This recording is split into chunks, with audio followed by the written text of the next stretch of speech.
अस्सलाम वालेकुम नाज़रीन, सियासत की खबरों में आप सबका इस्तकबाल है। उत्तराखंड में कांग्रेस को जबरदस्त कामयाबी हासिल हुई, जबकि बरतरफ चीफ मिनिस्टर हरीश रावत ने ऐवान असेंबली में खत एतमाद हासिल कर लिया। हालांकि नतायज का सरकारी तौर पर ऐलान नहीं किया गया। बीजेपी ने फौरी शिकस्त का एतराफ कर लिया, जबकि 33 अरकान असेंबली ने रावत की तायद की, जबकि अपोजिशन अपने बलबूते पर सिर्फ 28 वोट हासिल कर सकी। उत्तराखंड असेंबली की नशिस्तें 72 से कम होकर सिर्फ 62 रह गई है। स्पीकर ने वोट नहीं दिया और 9 बागी कांग्रेस अरकान असेंबली को वोट देने की इजाजत नहीं मिली।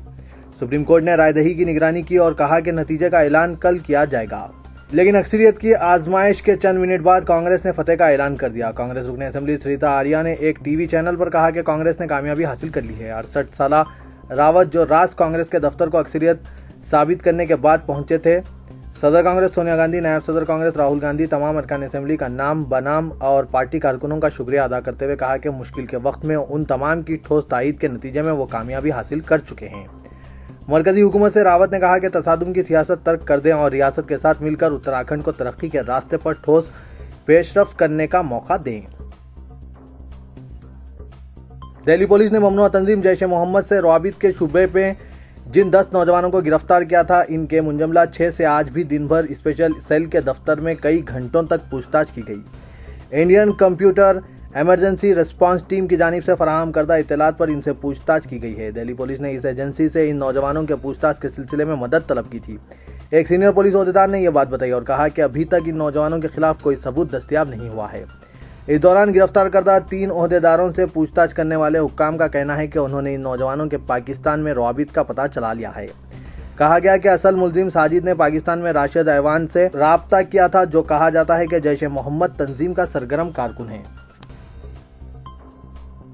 बांग्लादेश में कल रात जमात इस्लामी के सरबराह मतीउर रहमान निजामी को फांसी दे दी गई। पाकिस्तान के खिलाफ 1971 में लड़ी गई जंग आज़ादी में जंगी जराइम के इर्तिकाब के इल्जाम में सजा पाने वाले मतीउर रहमान निजामी सीनियर तरीन मजहबी रहनुमा थे। 73 साल जमात इस्लामी लीडर को अदालत की जानिब से सजाए मौत सुनाई गई थी और उन्होंने सदर से रहम की अपील करने से इनकार कर दिया था। फांसी का नजारा करने वाले एक पुलिस ओहदेदार ने कहा कि मतीउर रहमान निजामी को कल रात 12 बजे ढाका सेंट्रल जेल में फांसी दी गई। उन्होंने कहा कि सजा पर अमल हो चुका है। उन्होंने कहा कि एक सिविल सर्जन ने मुआयने के बाद इन्हें मुर्दा करार दिया। इत्तलात के बमुजिब मतीउर रहमान निजामी को 20 मिनट तक फंदे पर लटका रहने दिया गया। ढाका के जिला मजिस्ट्रेट, इंस्पेक्टर जनरल मुहाबिस और सीनियर पुलिस ओहदेदारों ने फांसी का मुशाहिदा किया। बांग्लादेश की सुप्रीम कोर्ट ने जंगी जराइम के इल्जाम में इन्हें दी गई फांसी की सजा के खिलाफ मतीउर रहमान की क़तई अपील को 5 मई को मुस्तरद कर दिया था। फांसी के वक्त ढाका के जेल के अंदर और बाहर सिक्योरिटी के कड़े इंतजाम किए गए थे और रैपिड एक्शन बटालियन को भी मुतय्यन कर दिया गया था। जेल के रूबरू रास्तों को भी बंद कर दिया गया था। जेल हुक्काम की जानिब से आखिरी मुलाकात की हिदायत दिए जाने पर मतीउर रहमान की शरीक हयात, इनके 2 फर्जंदान और बहुओं ने कल शाम जेल में इनसे मुलाकात की थी। मतीउर रहमान निजामी 2010 से जेल में थे। सिविल सर्विसेज इम्तिहानात 2015 के नतायज का ऐलान कर दिया गया है, जो पब्लिक सर्विस कमीशन की जानिब से मुनक्किद किए गए थे। दिल्ली से ताल्लुक़ रखने वाली 22 साल टीना दाबी ने मुल्क भर में अव्वलीन मुकाम हासिल किया है, जबकि जम्मू कश्मीर से ताल्लुक़ रखने वाले अत्थर आमिर शफी खान ने मुल्क भर में दूसरा मुकाम हासिल किया है। दिल्ली से ताल्लुक़ रखने वाले जसमीत सिंह सिंधु ने तीसरा मुकाम हासिल किया है। जसमीत सिंह पहले ही IRS हैं।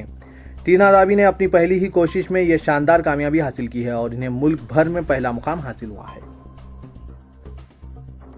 तेलंगाना में जिला आदिलाबाद के भैंसा टाउन में जायदाद के मुबैना तनाज़े पर रिश्तेदारों ने एक ही खानदान के 5 अफराद का दिन दहाड़े कत्ल कर दिया। मख्तूलीन में 2 मर्द, 2 ख़वातीन और एक कमसीन लड़की भी शामिल है। आदिलाबाद जिला पुलिस सुपरिटेंडेंट तरुण जोशी ने कहा कि भैंसा टाउन में यह वाक़या पेश आया।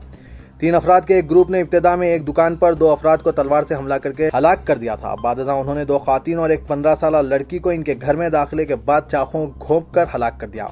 इब्तिदाई तहकीकात के मुताबिक हमलावर मख्तूलीन के रिश्तेदार हैं, जिनके दरमियान जायदाद का तनाज़ा था। तफसीलात के बमुजिब भैंसा शहर के मशहूर मारूफ शख्स नेमतुल्लाह खान 60 साल, इनकी अहलिया 56 साल वहीदा बेगम और इनके भतीजे 34 साल यूनुस खान और इनकी रिश्तेदार अकरम भी 64 साल, इनकी नवासी आयशा खानम 15 साल को इन्हीं के खानदान के नौजवानों ने इन्हें अलहदा मुकामात पर आंखों में मिर्च पाउडर छिड़क कर मुहलिक हथियारों से हमला करके कत्ल कर दिया। एडिशनल SP आदिलाबाद P पानासार रेड्डी ने सहाफ़ियों को बताया कि नेमतुल्लाह खान साबिक रुकने बल्दिया और इनके ब्रदरजादों के दरमियान आपसी मुकासिमत 2013 से चली आ रही थी। नेमतुल्लाह खान के लड़के आमिर खान को इनके ब्रदरजादों ने हमला करते हुए शदीद जख्मी कर दिया था, जबकि हमला करने वाले नौजवानों को दफ़ा 307 के तहत सजा भी हो चुकी थी। बाद अज़ां जमानत पर रिहा होकर अदालत में मुकदमा ज़ेर दौरान था। इन्हीं इख्तलाफात की वजह से आज ये वहशतनाक कत्ल का वाक़ा पेश आया।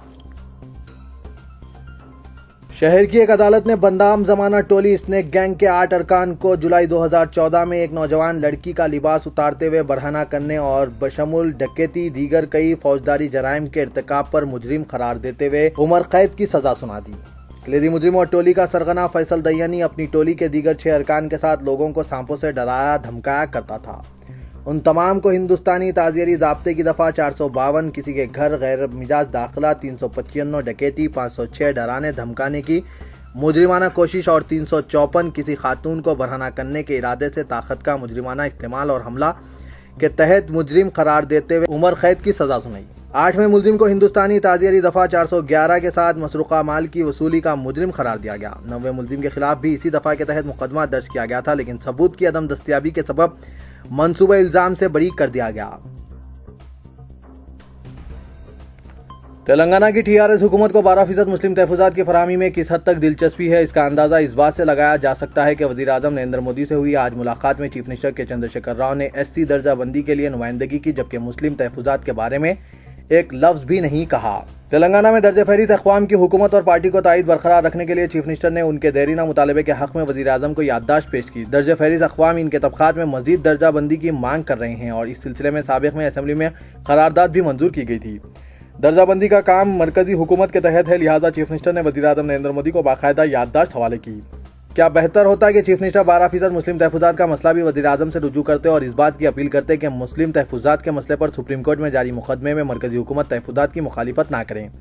वाज़ेह है कि मुत्तहिदा आंध्र प्रदेश में मुसलमानों को फराहम करदा 4% तहफुजात का मसला सुप्रीम कोर्ट में ज़ेर दौरान है और यूपीए हुकूमत की जानिब से ऐलान करदा 4.5% तहफुजात के खिलाफ दरख्वास्तों की समाअत भी सुप्रीम कोर्ट के इसी बेंच पर जारी है।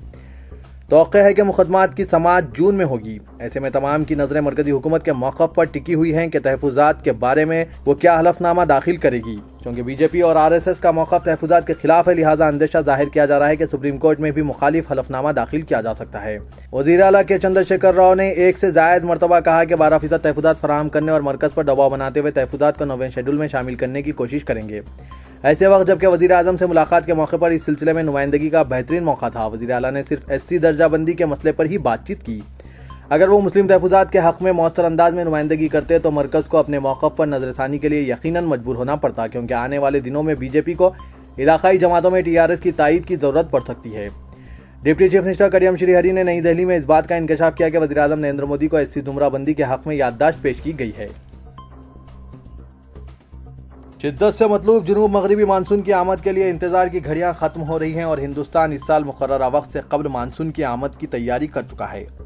महकमा मौसमियात के माहिरीन ने पेश क़यासी की है कि मानसून 2016 1 जून को मुकर्ररा तारीख से कुछ पहले ही पहुंच जाएगा। माहिरीन के मुताबिक यह मानसून 18 और 20 मई के दरमियान जज़ायर अंडोमान निकोबार से टकराएगा। बाद 28 तक 30 मई केरला से टकराएगा, जिसके साथ ही वो हिंदुस्तान की शुमाल मशरक़ी रियासतों तक पहुँच जाएगा, जिसकी बुनियाद पर यह तौक़े की जा सकती है कि बशमुल तेलंगाना व आंध्र प्रदेश जनूबी हिंद रियासतों में जून के पहले हफ्ते में मानसून पहुंच जाएगा।